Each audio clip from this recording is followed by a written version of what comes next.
Өндөр орлоготой, бага орлоготой үрхийн зах зээлийн хүлээлт юу байгаа юм бэ? Ногоон зураас нь юу юм бэ гэх юм бол 100,000-аас дээш орлоготой үрх, цэнхэр зураас нь юу юм бэ гэх юм бол 100,000-аас доош орлого. Тийм баян ядуу ингээ ялгцсан байгаа. Эдгээр бүгдээрээ ерөөхдөө нэг юм дээр санал нийлж юу юм бэ гэвэл зах зээл орлого муудах юм байна гэсэн юм байсан байгаа. Өнгөрсөн 2 сарын хугацааны уналт бол бас маш хурдтай. Бараг 10 их $80 хувьцаа хөрөнгөний зах зээлийн үнэлгээ маш богино хугацаанд алгуулсан гэсэн.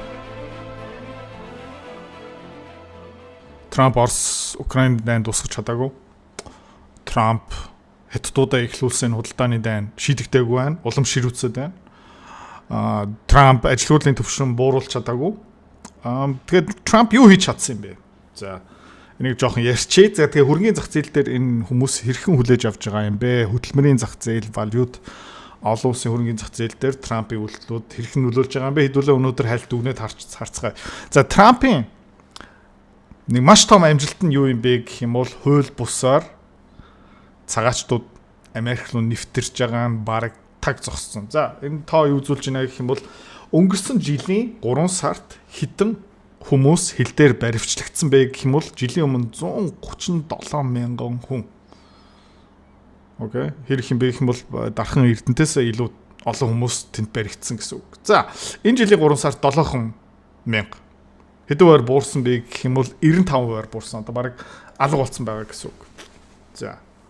Хууль бусаар нэвтэрсэн тийм хүмүүсийн тоо ингээ харах юм бол 22, 23, 24 оны статистик харах юм бол 200,000, 200,000, 102,000 ойролцоо.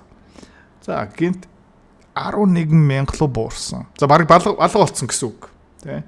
За, тэгээ юу гэсэн үг юм бэ гэх юм бол Жо Байден засгийн газар зүгээр энийг зогсоох гэж хүсээгүй гэсэн үг. Тэ чадахгүй, боломжгүй, бла бла бла янз бүрийн хууль нь болохгүй, төсвөн байхгүй, Republican нам ингээ сата болж байгаа үгүй. Зүгээр хүсэхгүй байсан байна. Окей. За тэгээ дүнгиж саяхан нэг хоногийн өмнө статистик гарч иж байгаа. Энэ юу юм бэ гэх юм бол Америк улсын төсвийн алдагдлал тэрбум $ороо. За хамгийн гамшигтай үе нь хизээ байсан бэ гэх юм бол таад эндээс харж болно 2021 он. За ковидын үеэр мөнгө хэвлсэн хүмүүст баахан бэлэн мөнгө тараасан төсвийн алдагдлал бүр ингээ замраа галцсан. За тэрнээсээ ерөөхдөө сайн явж байгаа. За тэгээд трендийг харж байгаа юм бол таад бас баг зэрэг намдаад эхэлж байна. Тийм ээ. За одоо энэ ногоон зураас байна. Энэ хизээнийх юм бэ гэвэл 2020 ковидын үеэр төсвийн алдагдлал ингээ талигаа явсан. За 21 оны төсвийн алдагдлал бас ингээ замраагүй болж эхэлсэн. За хамгийн сонирхолтой юм юу юм бэ гэх юм бол өнгөрсөн жил 2024 оны статистик юу юм бэ гэх юм бол яг энэ байна. За энийг гүйцэж чадах юм уу үгүй юм уу? Одоо ерөөхдөө 3-аас 4 сарын хооронд ерөөхдөө нэг дээшээ ингээ явж өснө.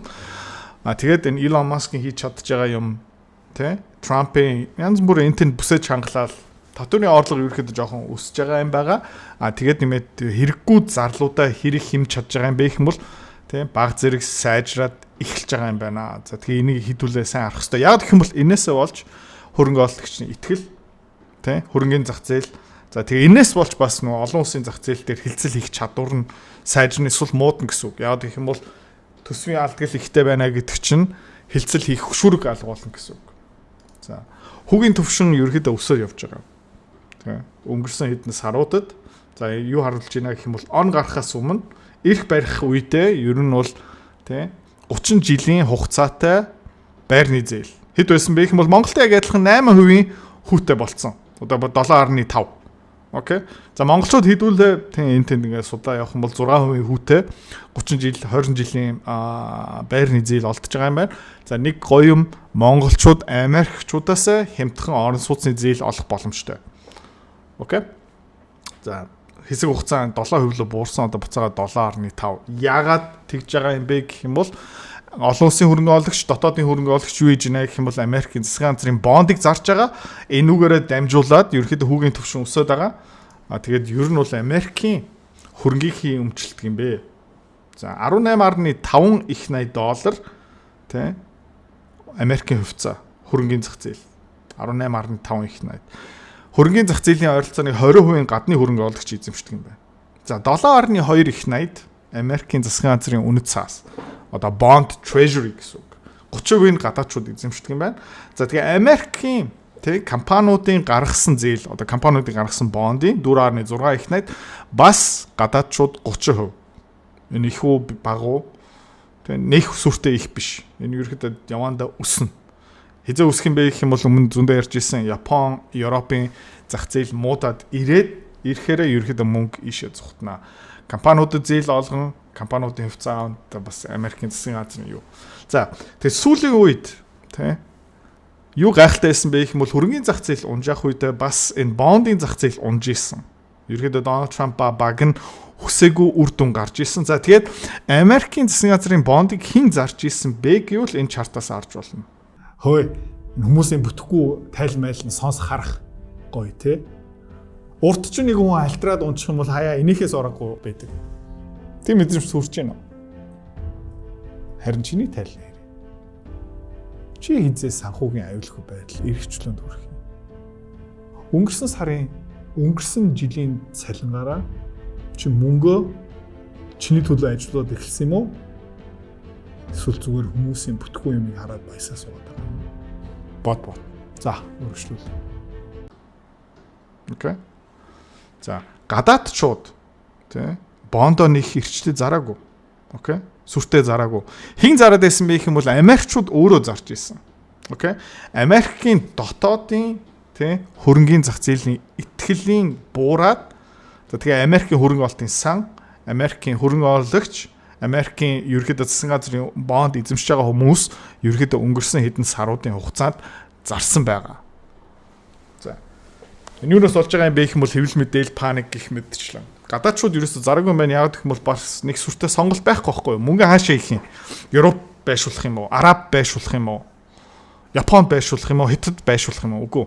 Тэ сонголт ерөөхдөө нэг байхгүй, ганцхан нэг сонголт нь юу юм бэ гэх юм бол Америк улсын Treasury T-bill зах зээл ахгүй юу. За гэхдээ Америкчууд юу хийж байна гэх юм бол тэ гэл алтмалт янз бүрийн өөр юм лөө хөрөнгө олт хийж эхэлж байгаа. Бас маш олон хөрөнгө оологч тэ хэдтийн зах зээлөө нүүлгэж байгаа. Манай автоматагийн бас нэг стратеги юу юм бэ гэх юм бол эх 5-7 жилийн хугацаанд урт хугацаанд хэдтийн хөрөнгөний зах зээл тэ өсөөд эхэлнэ.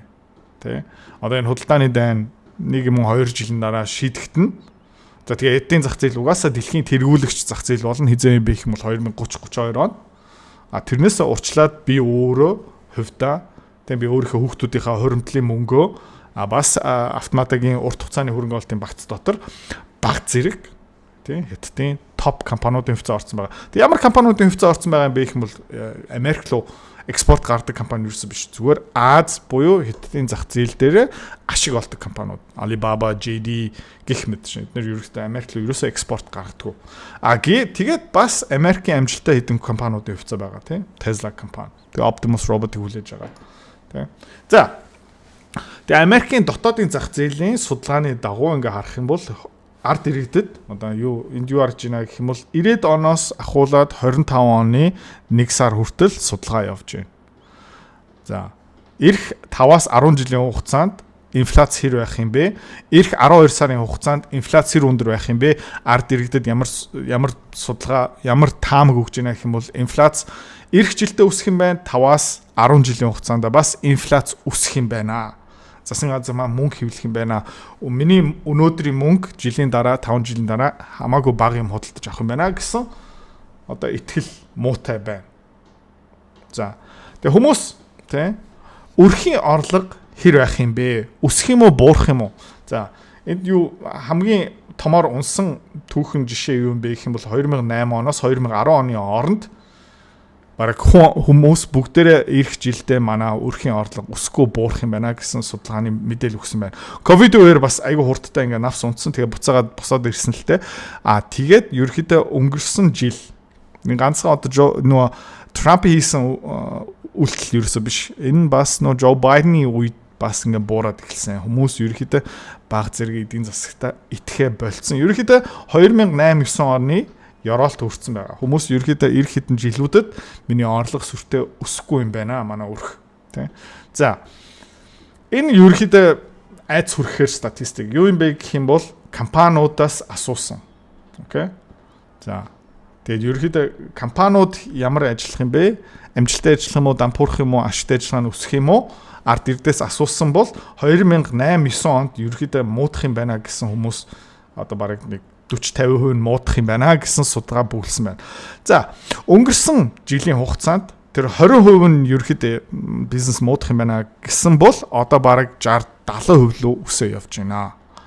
За энэ дээр бас би өмнө хэлжсэн хэвлэл мэдээллийнхэн угаасаа Дональд Трамп дургу, Европын хэвлэл мэдээлэл нь бас Дональд Трамп дургу, Азийн хэвлэл мэдээлэл нь бас Дональд Трамп дургу. Тэгээ Дональд Трамп хийсэн үйлдэл болгон ерөөхдөө сүрүүлэх юм байна ба гэх мэтчлээ. Тийм учраас энийг бас хальт нэг амар сүртэй битгий хүлээж аваарай. За хэрэглэгч ард түмэн ерөөхдөө ажлын байртаа хэрэг санаа зовж байна гэвэл өнгөрсөн жилийн хугацаанд ерөөхдөө пуужинтсан. Тэ ард иргэдийн ойролцооныг 70% нь ерөөхдөө ажилгүйдний түвшин нэмэгдэх юм байна гэсэн судалгаа өгсөн байна. За өндөр орлоготой бага орлоготой ирэх үрхийн тэ зах зээлийн хүлээлт юу байгаа юм бэ? Ногоон зураас нь юу юм бэ гэх юм бол 100,000-аас дээш орлоготой өрх, цэнхэр зураас нь юу юм бэ гэх юм бол 100,000-аас доош орлого. Тэ баян ядуу ингэ ялгцсан байгаа. Эдгээр бүгдээрээ ерөөхдөө нэг юм дээр санал нийлж чинь юу юм бэ гэвэл тэ зах зээл орлого муудах юм байна гэсэн юу яатсан байгаа. За. Окей. Хөрөнгөний зах зээл хэр хурдтай унсан бэ? За, сонирхолтой юм бэ гэх юм бол 2008 оноос 2010 оны хооронд ерөөхдөө унсан. Гэхдээ аажмаараа унсан. Тэ? Уналт нь бол 1-2 жилийн хугацаанд сунж ирсэн. За, ковидын үеэр тэ хэдхэн хоногийн дотор пад гээл бараг нэг 3 сарын дотор уналт нь дууссан. За 2020 оноос 24 оны хооронд уналт нь бас ингээд эрчтэй маш хурдтай буцаагаад өсөө явсан. За өнгөрсөн 2 сарын хугацааны уналт бол бас маш хурдтай. Тэ? Бараг 10 их $80 хувьцаа хөрөнгөний зах зээлийн үнэлгээ маш богино хугацаанд алга болсон гэсэн үг. Окей. За хүүгийн зүрх. Окей. Сайн компани, муу компани тэ зээл олголт нь өөр байдаг. Мяа компани зээл олголтын хүүгийн түвшин маш өндөртэй байдаг. Сайн компани ерөөдөө амар хямдхан зээл олдог. Google компани зээл аваа гэх юм бол баг тэ хүүгөө зээлж байгаа. Тэ стартап компани тэ зүгээр нэг энгийн худалдааны компани. За энэ хүүгийн зүрх үзүүлсэн байгаа. Зүрх нь хэр өндөр юм бэ гэвэл заяа. Ойролцоо нэг 5% зүрхтэй байгаа. Том зүрх юу гэх юм бол үгүй. 2008-9 онд юу болж исэн бэ гэх юм бол тэ зүрх нь хэд байсан бэ гэх юм бол 20% зүрхтэй. Бараг компаниудад тэ жижиг компани, том компани хүүгийн зүрх бүр тэнгэр газрын ялгаатай байсан. Ковидын үеэр бас тэ ойролцоо нэг 10% зүрхтэй болцсон байсан. Гэхдээ одоох нь бол тийм юм байхгүй юм байна. Компаниуд ерөөхдөө хөрөнгөний зах зээлээс тийм банкны зах зээлээс ер нь бол бонд санхүүжилт босох чадвар нь тийм бас нэг амар сүртэй биш юм байна. Тийм ковидын үеэс баг тийм 2008 он 9 оны тийм энэ кредит зээлийн зах зээлийн бүр ингээд таг зогссон юм ерөөсөй байхгүй. За тийм учраас бас нэг аимшигтай болоогүй байна. Гэхдээ эндээс юу харагдж байна гэх юм бол Америкийн зах зээлийн олголт. Нэг бол хүүгийн түвшин шинээр хийсэн байна. Зээлийг дахин санхүүжүүлсэн байна. Сунгасан байна. Тэ? Эсвэл шинэ зээлийн олголт. За энд юу харагдж байна гэх юм бол 2024 онд ерөөхдөө нэлээд их зээл олгогдсон байна. 2025 он 1 сард ер нь зээл сайн олгогдсныхаа дараа 2 сард 3 сард ерөөхдөө нафс буурж байна. Энэ ерөөхдөө нөлөөлнө. За энэ чартн дээр гарчиг байхгүй нь юу үзүүлж байна гэх юм бол Америкийн зах зээлийн ажилгүйдлийн түвшин. За 2007 онд ерөөхдөө ажилгүйдлийн түвшин ойролцоо нэг 4-5% дээр ёроолт хүрээд тэгээд санхүүгийн том хямрал болсон үедээ ажилгүйдлийн түвшин 10% л өссөн. За тэрнээс хойш эрчтэй 2019 он хүртэл буурсан. Ковидын үеэр дэше пуужиндаад гэс айгүй хурдан буцаагаад буураад ёроолтоо хизээ өрсөн байх юм бол 2003 онд хүрсэн. За одоо 4.2 дээр явж байгаа. За тэгээ хүн болгон асууж байгаа 2022-оос 2004 оны хямрал болох юм уу? 89-оос 93 оны хямрал болох юм уу? Эсвэл 2007 оноос 2011 оны хямрал болох юм уу? Ажилгүйдлийн түвшин ойролцоо нэг 5%-аас 10% л өсөх юм уу? Эсвэл 4%-аас нэг 6-7% л өсөх юм уу? Энийг одоо хэн ч мэдэхгүй байна. Миний таамаг юу юм бэ гэх юм бол магадгүй нэг 6 мургаалуу өсөх магадaltaй. Дэлхийс хүрэхгүй. За Хятадын экспорт, Америкийн экспорт энэ дээр бас нэг сонирхолтой статистик би олсон. Юу юм бэ гэх юм бол Хятадууд Америк руу ямар бараа экспортлдог юм бэ? Эндээс харж болно. За дийлэх экспорт тий хямдхан цамц, гутал, пүүз мөн үү үгүй юу? За энэ дотлын график X axis юу үзүүлж байна гэх юм бол тий high tech. Тий 0 бол ерөөхдөө энгийн. Нэг бол зүгээр орлогддог баг тий газ, нефт Тэ төмөр хөнгөн цагаан хаанаас авсан ч ялгаагүй. За хятад Америкийн зах зээл рүү юу экспортлдог юм бэ гэх юм бол өндөр түвшний бараа, high tech, компьютер, чип, тэ гэх мэт шин. Америкчууд харин сонирхолтой хятадын зах зээл рүү юу экспортлдог юм бэ гэх юм бол эрчим хүч, газ, нефть гэх мэт шин. Хөдөө аж ахуйны бүтээгдэхүүн Бразилаас авсан уу авах юм уу, Америкаас авах юм уу ялгаагүй. Тэгээ Оросоос газ авах юм уу, Америкаас газ авах юм уу хамаагүй. Тийм учраас Дональд Трамп энэ худалдааны дайн дээр бас жоохон болгоомжтой байх хэрэгтэй. За газрын хавар элементээр бас хоёр сонирхолтой статистик олсон юу юм бэ гэх юм бол тийм өмнө хэлжсэн Америкчууд газрын хавар элементийг 70% хятадаас татдаг. За гэхдээ энэ дээрээ бас хятадын монопол байхгүй болж эхэлж байгаа. Би яг санаж 2011-12 онд Монгол руу маш олон компаниуд ирж исэн. Жишээлбэл Монголын тэр мушга худ гэх мэт чинь ордыг сонирхож исэн. Яг гэх юм бол газрын хавар элементтэй. За тухайн үед ер нь бол хятадууд энэ зах зээлийн бараг 95-97%-ийг бацдаг байсан бол тэгээ түрүүний өмнө бас ярьжсэн шинэ уурхай ашиглалт нь орхон жоохон хугацаа орно. За тэгээ ерөнхийдөө 2010 оноос тезүү бэлдэж байгаа, хайгуулга хийж байгаа, хөрөнгө оруулалт хийж исэн төслүүд маань баг багаараа одоо ингээ ашиглалт нь орж байна. Австрал, Таиланд, Нигер, Америк гэх мэт чинь тий. Тэгээд ерөнхийдөө 2015 оноос 2020 оны хооронд ашиглалт нь орох бэлтгэж байгаа хөрөнгө оруулалтын шатанд явж байгаа уурхаанууд бас ирээдүйдээ нөгөө ашиглалт нь орох юм байна. Тийм учраас энэ газрын хавар элементийн зах зээл 10-14 жилийн өмнө хятадууд тэр чигтээ баацдаг байсан бол харьцангуй багасж эхэлж байна. Тэ. Одоо бас өнгөрсөн 7 хоног би хэдэн компаниудаа уулзж байсан. Америкийн гэх мэт. Тэ. Монголд бас юу сонирхож байгаа юм бэ гэх юм бол газрын хавар элемент жишээлбэл. За тийм учраас тэ хэдүүлээ тайван бай. Сандрах хэрэггүй. Энэ хизээ нэг цаг цэгцрээд явчихнаа. Тэгээ хятадууд хувц хонор үйлдвэрлэхэ болчихмол Таиланд, тэ Вьетнам энийг үйлдвэрлэе эхэлчихнэ. Тэ хятадуудын газрын хавар элемент авах болчихмол Монголоос аавн, тэ Малайз, Индонез, Австралиас энийг татдаг болно.